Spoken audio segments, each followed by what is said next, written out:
conceptos básicos sobre los costos de producción. Vamos a suponer una fábrica de borradores para pizarras. Aquí mostramos algunos de los cientos que producimos todos los días. Ahora, pensemos en lo siguiente. ¿De qué materiales están elaborados nuestros borradores? Observemos uno, agrandándolo para observarlo bien. Tienen una pieza de madera. Y otra de felpa, una especie de espuma especial. La madera se compra en láminas grandes, que las cortamos con una sierra. Y un operario se encarga de hacer este trabajo. Y así tenemos las piezas del tamaño adecuado.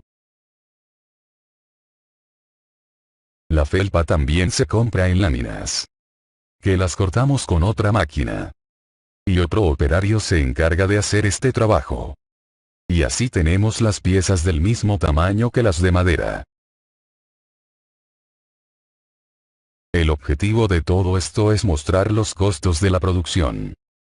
Ya vimos que empleamos dos materiales principales, la madera y la felpa, pero también usamos pegamento, lija, el empaque, entre otros materiales de menor importancia. También vimos que trabajan varios operarios cortando materiales. Pero también otro que hace las pegas y otro que empaca los borradores terminados. A su vez, hay un supervisor. Y, por supuesto, que hay un gerente. Por otro lado, hay que pagar el alquiler de la fábrica. También las máquinas se deprecian, además de que requieren mantenimiento. Además hay que pagar impuestos prediales, electricidad, agua, entre otros gastos. Todo esto se relaciona con los costos de producción. O sea, con la contabilidad de costos. Vamos a ver estos conceptos con más detalle. La contabilidad de costos trata de la acumulación y análisis de información de los costos de la producción. Información que debe ser relevante y útil para la planeación, para el control y para la toma de decisiones. Por ejemplo, en nuestra fábrica de borradores empleamos un sistema de contabilidad de costos que nos ha permitido obtener información muy importante sobre los costos de los procesos que realizamos para producir nuestro producto. Así hemos podido planear mejoras, controlar los desperdicios de materiales y tomar decisiones sobre los precios que cobramos. Ahora nuestra empresa es más competitiva gracias a todo esto. La contabilidad de costos tiene varias funciones o procesos. Primero está la identificación de los costos. Por ejemplo, nosotros identificamos que se requieren ciertos materiales y el trabajo de varias personas, y eso significa costos. Luego sigue la medición de los costos.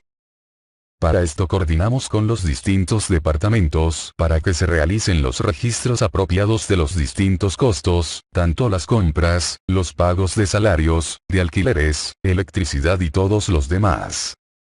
Después tenemos la acumulación. Se tienen distintas cuentas mediante las cuales se acumulan los costos de los materiales, la mano de obra, etc.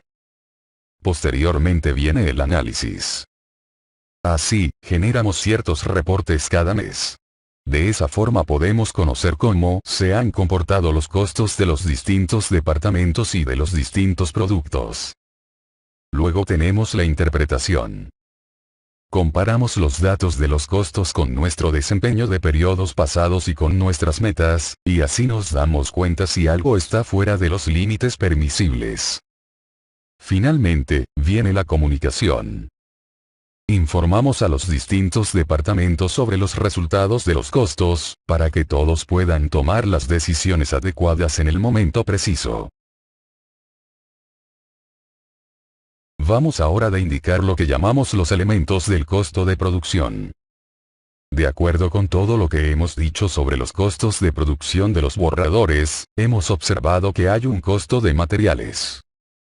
De estos materiales, hay unos que forman parte del producto y son fácilmente identificables en el producto, y los llamamos materiales directos. Este es el caso de la madera y la felpa. Pero hay otros materiales que no se identifican fácilmente en el producto, tienen menor importancia. Este es el caso del pegamento, la lija, los lubricantes de las máquinas, entre otros materiales, a los cuales llamamos materiales indirectos. Por otro lado, vimos que trabajan varias personas, o sea, tenemos un costo de mano de obra. Algunos trabajan en la elaboración misma del producto, como los operarios que trabajan en los procesos de corte. Este tipo de trabajo lo conocemos como mano de obra directa, porque también se identifica directamente con el producto. Pero también hay otros trabajos que no se identifican fácilmente con el producto, y es lo que conocemos como mano de obra indirecta. Por ejemplo, el trabajo administrativo y de supervisión. Pero también en la empresa hay un diseñador de productos, hay un encargado de mantenimiento, otro se encarga de la salud ocupacional, entre otras tareas que no se identifican fácilmente con el producto. Pero también mencionamos otros costos, como los alquileres, los impuestos territoriales, la electricidad, el agua, entre otros. Todos estos otros costos son costos indirectos, pues tampoco se identifican fácilmente con el producto. Así, podemos decir que tenemos un elemento que llamamos materiales directos. Otro que es la mano de obra directa. Y los costos indirectos de fabricación, que abarcan los materiales indirectos, la mano de obra indirecta y todos los demás gastos indirectos de fabricación. Ahora vamos a pasar a estudiar varias clasificaciones y definiciones de los costos. Ahora consideraremos los costos de producción según su asociación con el producto. Tenemos que existen costos directos, que consisten en los costos de materiales directos más los costos de mano de obra directa. Tal como dijimos, estos son los costos que se identifican o se asocian fácilmente con el producto. Pero tenemos costos indirectos, o sea, aquellos costos que no se asocian o identifican fácilmente con el producto. Estos costos indirectos son los materiales indirectos, mano de obra indirecta y gastos indirectos de fabricación. Además, podemos clasificar los costos según su relación con la producción. Tenemos que existen costos primos. Los costos primos se refieren a los elementos integrantes del producto, o sea, los materiales directos, y la mano de obra directa. Por otro lado, tenemos los costos de conversión. Estos se refieren a los elementos que se emplean para transformar los materiales en el producto, y por eso los costos de conversión son la mano de obra directa y los costos indirectos de fabricación. Después tenemos los costos según su relación con el volumen de producción. Así, tenemos que hay costos variables. Estos son costos que dependen del volumen de producción, o sea, si producimos más, estos costos se van a incrementar, y cuando producimos menos, se van a disminuir.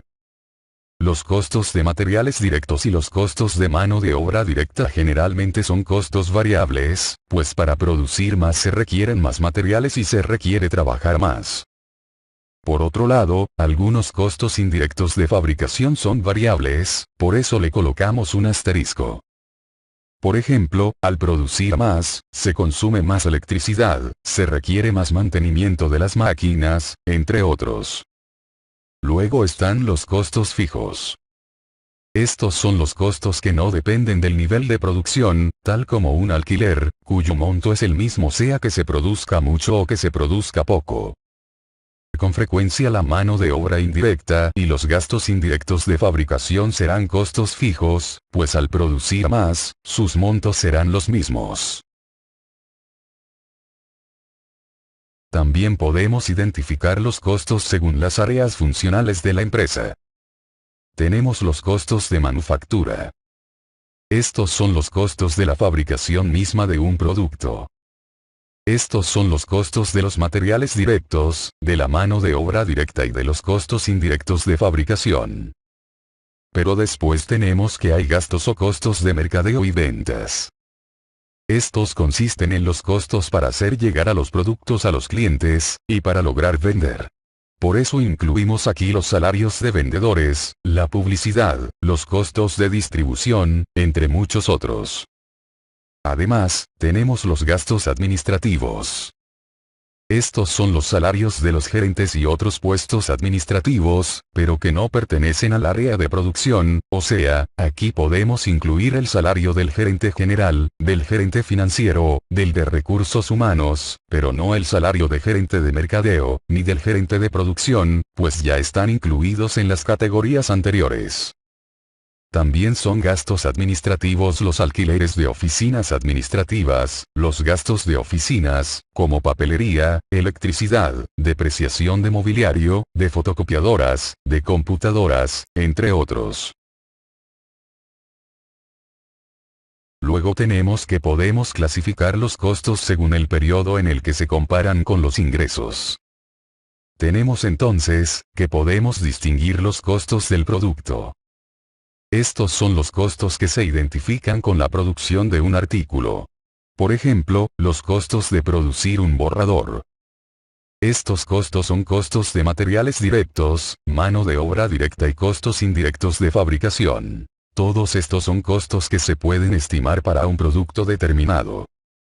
Pero tenemos ciertos costos que no se pueden identificar con un producto, que son costos en función del tiempo. Por ejemplo, si pagamos un alquiler mensual de las instalaciones, estos no son costos identificables con el producto, sino con un periodo, en este caso por mes. Decimos que estos costos no son inventariables, pues no se identificarán con el costo del inventario del producto.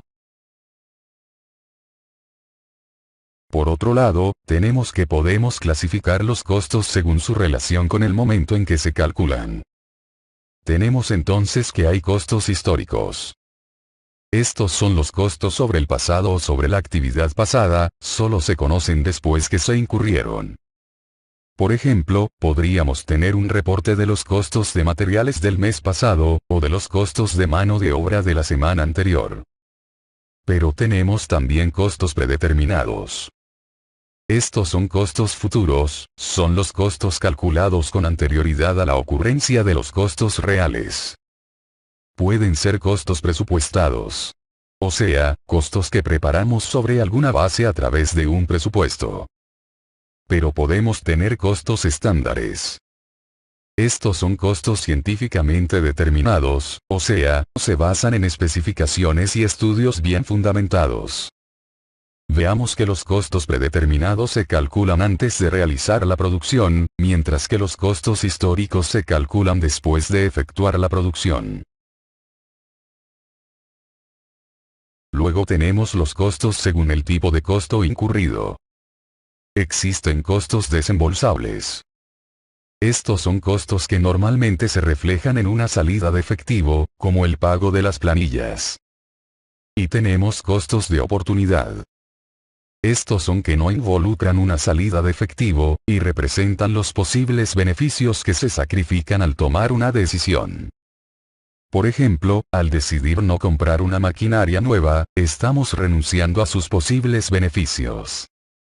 Los costos de oportunidad son muy importantes, pues están presentes en todas las decisiones que se toman, y por eso deben ser analizados cuidadosamente.